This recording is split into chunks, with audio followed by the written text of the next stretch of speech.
नमस्कार मैत्रिणींनो, शोभास kitchen YouTube चॅनलमध्ये आपलं स्वागत। बाहेर पाऊस छान पडतो आहे आणि आज काहीतरी गरम गरम नाश्ता खावासा वाटतंय, तर मी आज बनवत आहे नागलीच्या पिठाची डोशी।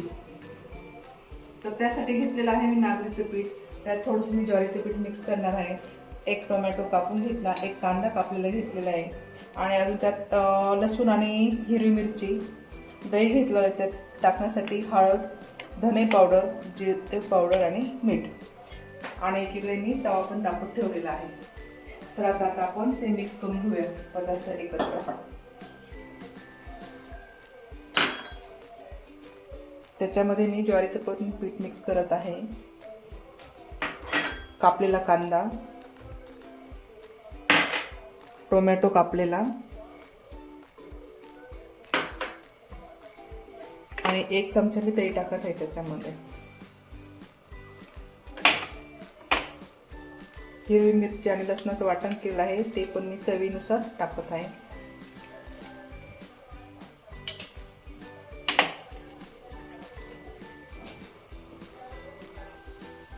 धणे पावडर अर्धा चमचा घेतली मी,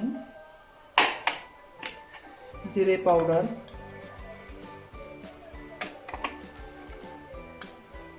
हळद, हळदीने कलर छान येतो आणि चवीपुरतं मीठ।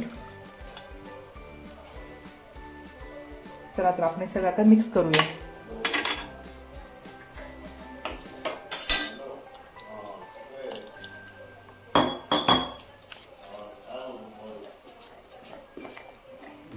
आता आपलं हे डोशांसाठीचं पीठ तयार झालंय। अशा पद्धतीने हे डोशांचं पीठ बनवायचं आहे। मी तवा पण तापत ठेवलेला आहे, तर चला आता बनवूया आपण गरम गरम डोसे। तव्याला अगदी थोडं तेल लावून घ्यायचं अगोदर।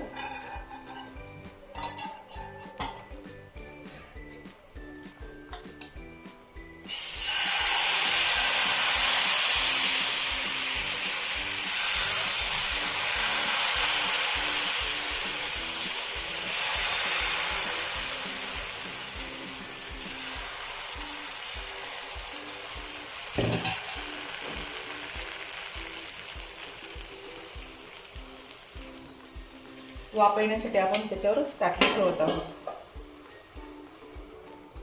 मग 2 मिनिट झाले, आता आपण झाकण काढूया।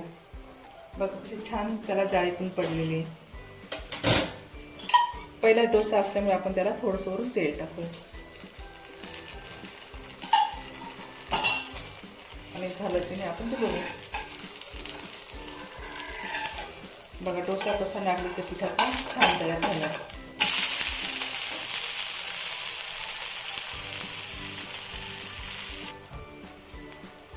आता आपला डोसा तयार झाला आहे, आपण तो आता प्लेटमध्ये काढून घेऊ। याच पद्धतीने मी दुसरा पण डोसा टाकत आहे।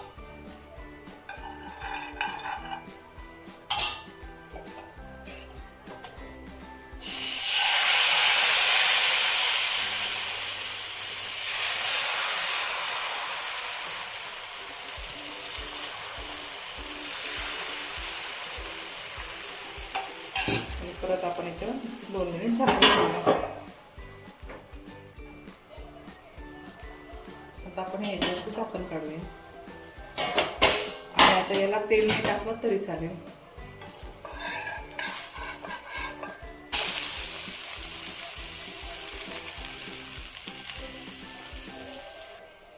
अशा पद्धतीने आपलं दुसरं पण नागलीचं थिरडं तयार झालं। बघा किती छान कलर आणि किती छान त्याला जाळी पण पडलेली आहे।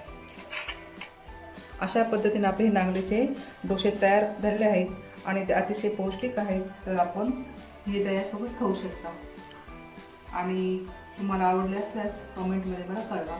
धन्यवाद।